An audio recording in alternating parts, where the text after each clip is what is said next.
Joining me via phone this morning is Congressman Louie Gohmert from Washington, D.C. Good morning, sir. Good morning, Jeff. Well, let's first talk about you were on the House floor and talking about the, what I guess you called this frivolous and harmful apologies that the current president has made on behalf of the United States. If you don't mind, kind of take us through some of these.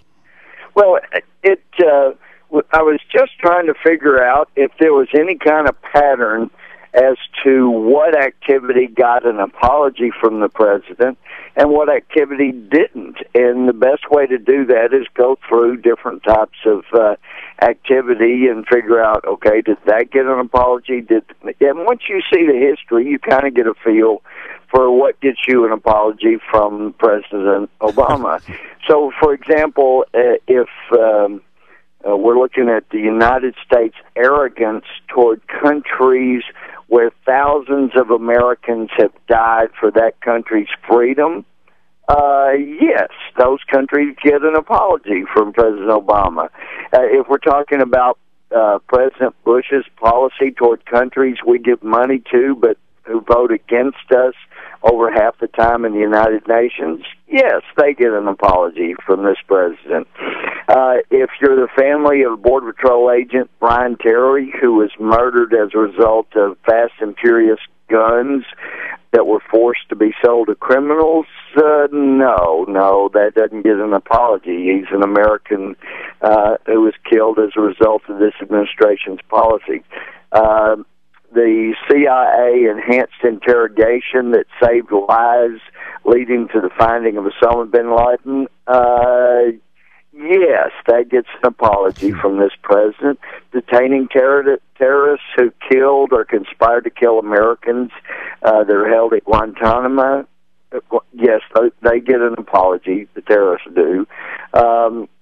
The accidental 2012 burning of desecrated Korans, where the inmates wrote in there desecrating the Korans in Afghanistan, yes, they get an apology. Families of American soldiers, the officers who were shot in the head by premeditation, by a guy who brought a silencer to work, after President Obama had already apologized to Afghanistan, saying he was calming things down.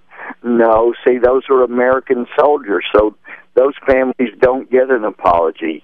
The deaths of 2 Pakistani soldiers in Pakistan, the injuries of 4 other Pakistanis in 2010, yes, they're foreign soldiers, so they get an apology. President Obama's support for a Ground Zero mosque that was opposed by most Americans, including most of the 9/11 survivors, no, they don't get an apology for his supporting a Ground Zero mosque. Although he opposed a church being rebuilt in the Ground Zero area that was destroyed during that. His comments in 2011 that Israel should return to its 1967 borders that would have subjected Israel to relentless attacks and vulnerability, no, they don't get an apology for that. The fact that his good friends Bill Ayers and Bernadine Dorn, they gave him the first fundraiser at their home that launched his political career. Mm-hmm. Well, now he's the president, he's the commander-in-chief of the military, some of which were around in 1972 when his close buddies attacked and bombed the Pentagon. No, they don't give an apology for that because, they're U.S. soldiers.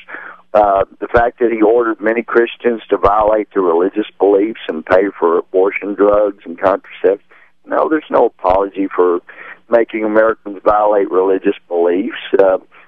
His comments, along with President Sarkozy in 2011 at the G20 summit that belittled Prime Minister Netanyahu, no, he's our ally, he's our very good friend, so he gets no apology for that kind of snub.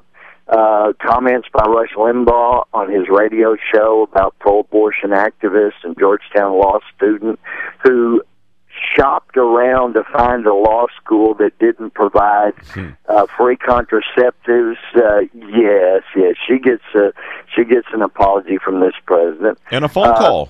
Yeah, a phone call, and of course his support in Illinois for a bill that would not refused to allow nurses to save babies that were born alive after botched abortion. Remember, the nurse testified having to hold the babies and watch them die because Obama had fought against a bill that would allow them to save babies once they were born alive. That kind of thing. Inflammatory, indecent comments of one of his biggest financial supporters, Bill Maher, regarding Sarah Palin, Michelle Bachmann. No, there's no apology due there because that's a supporter of his. To Mexico for forcing private gun sellers to sell violent drug cartels guns, which have killed hundreds of their citizens. No, this administration was directly responsible for that, so they don't get an apology. But you begin to see a trend there. If it's a direct responsibility of this administration, well, they're not going to get an apology. If it's our own American soldiers that have been caused drastic, even fatal results, no, they don't get an apology. There's a real interesting trend there. Who gets an apology and who doesn't? Yeah, now you did this on the House floor, correct? Yep. And what was the reaction to that? Well, it's been interesting. The left-wing blogs went nuts, and right-wing and I would say centrists said, whoa, that's not a very good pattern for where our apologist-in-chief goes around apologizing. Well, very quickly before I let you go here, I know you got a lot going on up there in D.C. Let's talk about the transportation bill. The Senate passed it.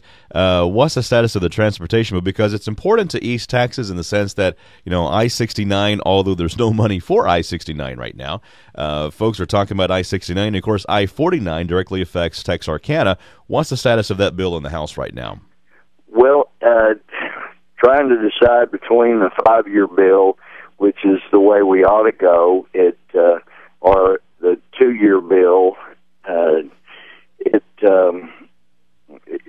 It may pass the House with some Democratic support, but there's so much garbage in there that's just not well considered. It's hard to say. I think Texas has a good strategy on I-69. Much of I-69 has been built across the country.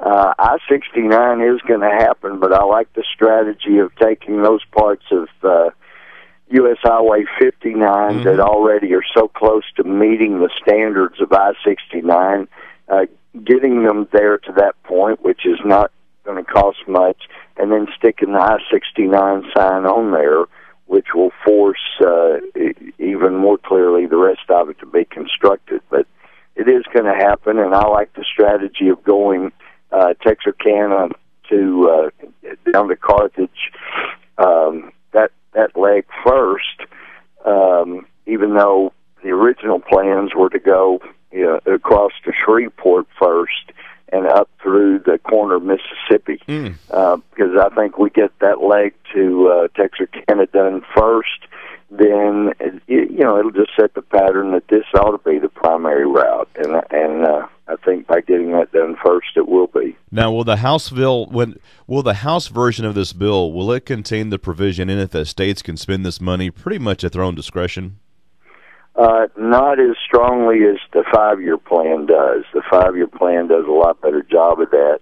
It is alluded to in the 2-year, but like I say, it's not nearly as strong as the 5-year bill is as far as giving states complete autonomy in deciding that. So it makes it, the 5-year bill looks far more preferable to me. States, including TxDOT, have indicated they prefer the 5-year bill, but they need some kind of bill. Would prefer 5, could live with 2. Louie Gohmert, always a pleasure, sir, talking with you. And keep up the good fight for us, because as strong Christian conservatives, we need a voice like yours on the Hill in D.C. You're doing a great job. Thank you for doing it. Well, you're such an encouragement. Thanks so much, Jeff. Thank you, sir.